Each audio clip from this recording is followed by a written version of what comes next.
Calf syrup. ಇದು cough syrup ಕೆಮ್ಮಿನ syrup ಸಣ್ಣ ಮಕ್ಳಿಂದ ದೊಡ್ಡೋರ್ವರ್ಗು ಕೊಡ್ಬೋದು. ಇದು ನೆಗಡಿ ಆಗಿರ್ಬೋದು, ಶೀತ ಆಗಿರ್ಬೋದು, ಗಂಟ್ಲು ಕೆಟ್ಟ ಇರೋರ್ಗಾಗ್ಬೋದು, ಕೆಮ್ಮಿರೋರ್ಗೆ, ಅಸ್ತಮ ಇರೋರ್ಗೆ, ತಲೆನೋವು ಇರೋರ್ಗು ಕೂಡ ಇದನ್ನ ಕಾಫ್ ಸಿರಪ್ ನ ಕೊಡ್ಬೋದು. ಎಕ್ಸಾಂಪಲ್ ಹೇಳ್ಬೇಕಂದ್ರೆ ಇವಾಗ ನಮ್ಗೆ ಕೆಮ್ಮು ಬರುತ್ತೆ, ನೆಗಡಿ ಬರುತ್ತೆ, ನಾವು ಡಾಕ್ಟರ್ ಹತ್ರ ಹೋಗ್ತಿವಿ. ಹೋಗ್ಬಿಟ್ಟು ಅವ್ರ ಹತ್ರ ಸಿರಪ್ ಟಾಬ್ಲೆಟ್ಸ್ ನಾವು ಬರ್ಸ್ಕೊಂಡ್ ಬರ್ತೀವಿ. ಬರ್ಸ್ಕೊಂಡ್ ಬಂದಾಗ ಅದನ್ನ ನಾವು ಕಂಟಿನ್ಯೂ ಮಾಡ್ತೀವಿ. ಮಿನಿಮಮ್ 2 ಇಂದ 3 ಡೇಸ್ ಅದ್ ಬೇಕೇ ಬೇಕು ಕಡಿಮೆ ಆಗಕ್ಕೆ. ಸಡನ್ ಆಗಿ ಅದು ವೈರಸ್ ಇಂದ ಬರೋದು ಕಡಿಮೆ ಆಗಲ್ಲ.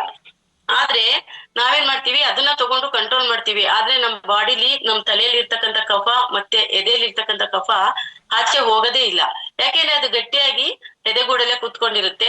ಅವಾಗ ನಮ್ಗೆ ಇರಿಟೇಟ್ ಮಾಡ್ತಾ ಇರುತ್ತೆ. ಅಂದ್ರೆ ಉಸಿರಾಟಕ್ಕೆ ತೊಂದರೆ ಮಾಡುತ್ತೆ, ಮತ್ತೆ ಎದೆ ನೋವು ಬರೋದು, ತಲೆನೋವು ಬರೋದು, ಮತ್ತೆ ಇರಿಟೇಟ್ ಆಗೋದು, ಯಾರ್ ಮಾತಾಡ್ಸಿದ್ರು ಮಾತಾಡಕ್ಕೆ ಆಗಲ್ಲ. ಯಾಕೆಂದ್ರೆ ಆ ಕಫ ತಲೆಯಲ್ಲಿ ಗಟ್ಟಿಯಾಗಿರುತ್ತೆ. ಆದ್ರಿಂದ ಆ ನಮ್ಮ ಇಂಗ್ಲಿಷ್ ಮೆಡಿಸಿನ್ ಗಿಂತ ನಮ್ ಕಾಫ್ ಸಿರಪ್ ತಗೊಂಡ್ರೆ ನಾವು 1 ಬಾಟ್ಲು ಖಾಲಿ ಆಗೋಷ್ಟೊತ್ತಿಗೆ ಎಷ್ಟೋ ರಿಲ್ಯಾಕ್ಸ್ ಆಗುತ್ತೆ. ನಾನು 2 ಬಾಟ್ಲು ಇದನ್ನ ಯೂಸ್ ಮಾಡಿದೀನಿ, ಇನ್ನೂ 1 ಬಾಟ್ಲು ಯೂಸ್ ಮಾಡ್ತಾ ಇದ್ದೀನಿ. ಆದ್ರೆ ಅದೇನಾಗುತ್ತೆ ಅಂದ್ರೆ ತಗೊಂಡಾಗ ನಮ್ಗೆ ಕೆಮ್ಮು ಜಾಸ್ತಿ ಆಗುತ್ತೆ. ಅಯ್ಯೋ ಇದು ತಗೊಂಡಿದ್ಕೆ ಜಾಸ್ತಿ ಆಯ್ತು ಅಂತ ಅನ್ಕೊಂಬಾರ್ದು.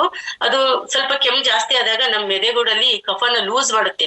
ಲೂಸ್ ಮಾಡಿದಾಗ ಕಫ ಲೂಸ್ ಆದಾಗ ಅದು ಬಾಯಿ ಮುಖಾಂತರ ಆಗ್ಬೋದು, ಮೋಷನ್ ಮುಖಾಂತರ ಆಗ್ಬೋದು, ಅಥವಾ ಲೋಳೆ ತರ ಮೂಗಿನ ಮುಖಾಂತರ ಆದ್ರೂ ಅದು ಹೊರ ಹೋಗುತ್ತೆ. ಅದು ಹೋದ್ರೆ ನಮ್ ಬಾಡಿ ರಿಲ್ಯಾಕ್ಸ್ ಆಗುತ್ತೆ, ನಮ್ ತಲೆ ಕೂಡ ರಿಲ್ಯಾಕ್ಸ್ ಆಗುತ್ತೆ.